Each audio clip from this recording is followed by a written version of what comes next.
Alright, so question 12 isn't really a question. Let's do it real quick. It asks us to create a turtle and assign it to a variable, and when we print its type, what do we get? So let's import turtle.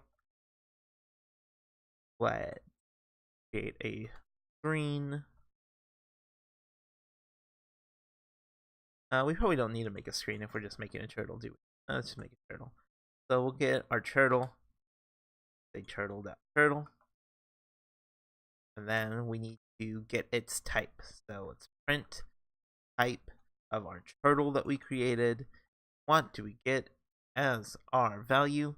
We get class main double underscore main double underscore dot turtle, which just means in the main function here that we've written in the main program that we have, it is of class. So the class, the variable, the type of our turtle here is turtle. Turtle is a type, the same way string is a type, the same way integer is a type, the same way float is a type, the same way list is a type. Turtle is a type, and we can make a turtle by calling turtle.turtle.